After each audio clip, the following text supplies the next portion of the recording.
चलिए हम देखते हैं कि जो अभी अपना 3 मई को पेपर हुआ, ठीक है, नीट का। और नीट का पेपर हुआ, सबको लगा कि भैया पेपर सब सही है, इजी है, इस बार तो कोई भी दिक्कत हुआ ही नहीं। बट 7 मई को क्या, 3 मई को पेपर होता है और 7 मई को एनटीए के पास कुछ चीजें आती हैं कि भैया कि ऐसी ऐसी चीजें हो गई, पेपर वगैरह लीक हुआ है। तो एनटीए ने अब जांच पड़ताल चालू कर दी। देखो एनटीए की गलती तो नहीं है।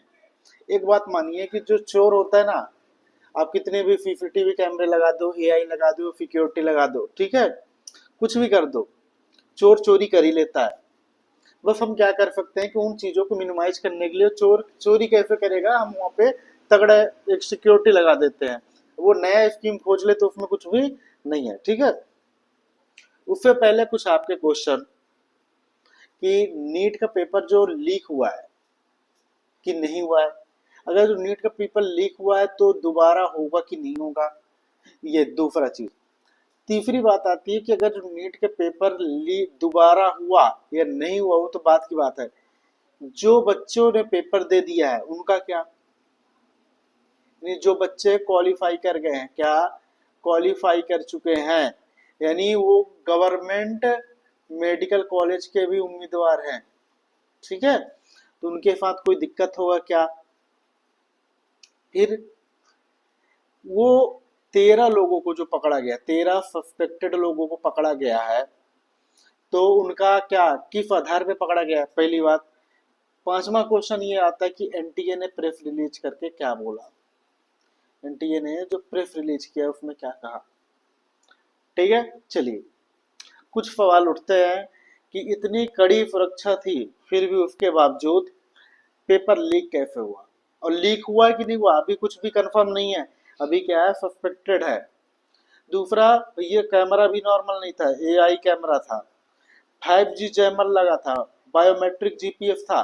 5G जैमर, जैमर का मतलब जिनको ना पता हो तो हम बता दें, जहाँ पे जैमर लग जाता है तो वहां पे नेट चलता ही नहीं है, तुम्हारे पास मोबाइल भी होगा तो कोई भी काम का नहीं होगा, ठीक है। बायोमेट्रिक वेरिफिकेशन था, बायोमेट्रिक वेरिफिकेशन पे हर कोई पकड़ जाता है, ठीक है। 13 संदिग्ध गिरफ्तार हुए, ठीक है, जो स्पेशल ऑफिसर का ग्रुप जो होता है, ठीक है। जब ये एनटीए ने किसको ओवर कर दिया, ये हैंड ओवर कर दिया, ये फौजी को, जो जांच एजेंसियां होती हैं उनको उन्होंने दे दिया। तो 13 लोगों को गिरफ्तार किया है, किस आधार पर गिरफ्तार करता है वो भी देखते हैं, जांच जारी है, एनटीए ने बोल दिया भैया। आगे क्या होगा पूरी जानकारी हम बताएंगे, ठीक है। चलिए देखो, ये बात, ये अब तुम्हारे काम की चीज आई है, ठीक है।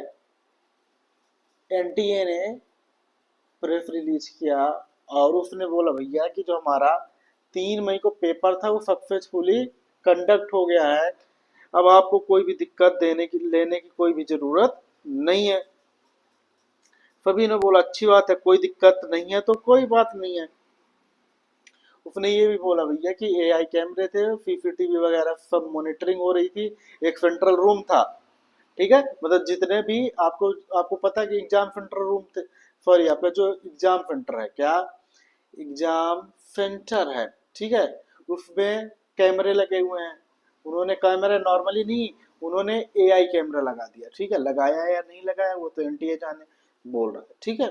चलिए कैमरा लगाने के बाद उसकी मॉनिटरिंग भी हो रही थी, मतलब उसको वो कैमरे ऐसे नहीं कि लगा के फेंक दिए, उसको एक कैमरा कंट्रोल रूम से देखा जा रहा था, ठीक है। 5G का जैमर भी लगा था कि कहते हैं ना कोई चोर जो होता है चोरी कर ही लेता है, बाई चांस मुन्ना भाई बन गया मोबाइल लेकर आ गया तो जैमर रहेगा तो नेटवर्क ही नहीं रहेगा, ठीक है। तो ये सब चीजें जानी गई।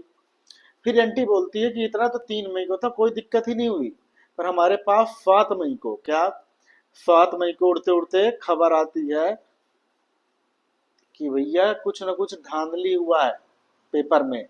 तो एनटीए ने क्या किया, एनटीए ने भी अपना सहयोग दिया, एनटीए ने हेल्प किया। जैसे एनटीए के पास ये खबर आई 7 मई को, तो एनटीए ने खबर क्या किया, अपना जो आपके क्या होते हैं, जो जांच एजेंसियां होती हैं, ठीक है, उनको ये कैश हैंड ओवर कर दिया, ठीक है। बोला भैया अब लो तुम ही इसको इन्वेस्टिगेट करो, क्या, इन्वेस्टिगेशन करो, ठीक है। तो इसमें जो एफओजी होते हैं ना, एफओजी को इन्होंने दे दिए कि अब तुम ही देखो, हमसे अच्छा तो तुम जानते हो, ठीक है। एफओजी यानी आपका स्पेशल ऑफ, क्या होता है आपका स्पेशल ऑपरेशन ग्रुप, ठीक है। यानी जो जांच एजेंसियां होती हैं उनको इन्होंने दे दिया कि भैया लो अब तुम करो जो करना हो, तो एनटीए ने अपना हेल्प किया है, ठीक है।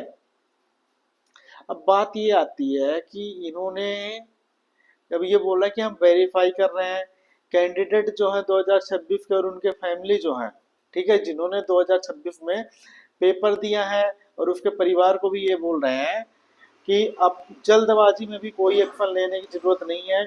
जो पेपर, क्या, जो पेपर बच्चा देकर आया, जो पास हो रहा है, उसके साथ कोई भी नाइंसाफी नहीं होगी। ये एनटीए ने बोला है कि पेपर लीक हुआ या नहीं लीक हुआ अभी कोई अनुमान लगाने की जरूरत नहीं है, ठीक है। बोल रहा है फिर भी तुम्हें कोई दिक्कत हो तो इस नंबर पे आप हमें कॉल करिए, ठीक है। इस नंबर पे, और कॉल नहीं कर सकते तो एक प्यारा सा छोटा सा ईमेल छोड़ दीजिए, ठीक है। चलिए, ये दैनिक भास्कर की खबर भी है। बोल रहा है भैया नीट का पेपर लीक होने की ये भी बोल रहा है आशंका है, कंफर्म नहीं है। ये फौजी ने देहरादून और सीकर और ये कोई एक है, इसमें से 13 संदिग्ध को पकड़े। चलिए अब 13 में से चलिए हम बताते हैं। देखो, आपको पता है कि 13 लोगों को, 13 सस्पेक्टेड लोगों को पकड़ा गया, ठीक है, कोई बात नहीं है ना यार। इन 13 लोगों में से देखिए सुनिए बात, इनमें से कुछ क्या थे जो बड़े बड़े कोचिंग होते हैं, ठीक है। कुछ कोचिंग है, उस कोचिंग का तो नाम इन्होंने नहीं बताया है। तो जो काउंसलर होते हैं, क्या, काउंसलर होते हैं, उसको अरेस्ट किया गया है, ठीक है। अब बात ये समझ में आई है उनके लैपटॉप से जैसे भी हो, ये पता चला गया भैया कि देखो क्या था कि क्वेश्चन जो गेस्ट पेपर होता है ना, हाँ, गेस्ट क्वेश्चन पेपर, ठीक है। गेस्ट क्वेश्चन पेपर में से 300, क्या, 300 प्लस ज्यादा सवाल थे, मतलब 300 से अधिक सवाल थे, 300 से अधिक क्वेश्चन थे उस गेस्ट पेपर में, ठीक है। यानी जो मोस्ट इंपोर्टेंट क्वेश्चन होते हैं, ठीक है, उनमें से 140 क्वेश्चन, देखो 140 क्वेश्चन असली परीक्षा में मिला, ठीक है। 140 क्वेश्चन, सोचो यार, दो चार मिलते तो सोचने वाली बात थी। 300, क्या, 300 गिफ्ट पेपर, ठीक है, गिफ्ट पेपर, इस 300 गिफ्ट पेपर में से 140 क्वेश्चन हूबहू मिले। तुम इसे क्या कहोगे, 300 में से 140 क्वेश्चन। देखो ये कभी कभार हो सकता है, देखो जो टीचर आपको पढ़ाता है ना, तो खुद पढ़ा होता है इतना कि वो आपको पढ़ा सके। तो एक बार मेरे साथ ये सच में हुआ था। मैं तो जब कॉलेज में पढ़ रहा था, क्या, जब मैं कॉलेज में पढ़ रहा था तो मैंने गिफ्ट पेपर जो होता, मैं पढ़ता था, पूरे डीपली पढ़ता था। तो मुझे ये लगता था कि ये चीजें होंगी। तो जो मैंने 20 एमसीक्यू, सॉरी एमसीक्यू नहीं, मतलब जो 20 क्वेश्चन बनाए थे, वही 20 क्वेश्चन जो थे आपका जो क्वेश्चन बैंक होता है, तो क्वेश्चन बैंक से मैच कर गए। हालांकि वही क्वेश्चन बैंक था। तो हो भी सकता है और नहीं भी हो सकता, ठीक है। पर 140 क्वेश्चन है यार, ठीक है ना।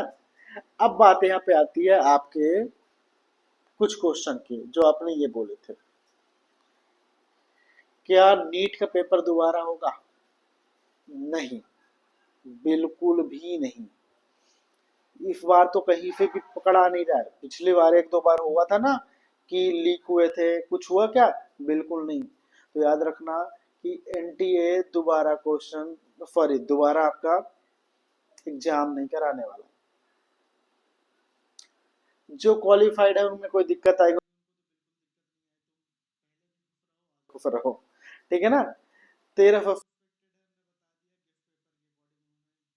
अरेस्ट किया है, वो भी इधर उधर एनटीए ने प्रेस रिलीज करके आपको बता दिया। अब आपकी बात क्या, अब आपके लिए सबसे इम्पोर्टेंट चीज क्या है? देखो भाई, कुछ चीजें आप समझिए कि एनटीए ये पहली बार नहीं हुआ, एक दो बार और ऐसी चीजें हुई हैं। सुप्रीम कोर्ट तक बात गई, याद रखना, हाई कोर्ट नहीं, सुप्रीम कोर्ट तक बात गई, फिर भी पेपर दोबारा नहीं हुआ। पर कुछ केसेस में पेपर दोबारा हुआ, आपको पता है, जैसे नीट 2016, नीट 2016 का पेपर दो बार हुआ था। ऐसे कई बार हुए कि नीट दो मतलब पेपर दो बार हुए हैं। पर आप अपना जो भी, जिन्होंने एडमिशन ले लिया है, या कि भैया कम नंबर थे, तो ये नहीं कि तुम दोबारा को इधर उधर करना चालू कर दो। ठीक है, याद रखना कि सोशल मीडिया से बच के रखो, पेपर दोबारा नहीं होने वाला है, 100% बात है ये। ठीक है, चलिए।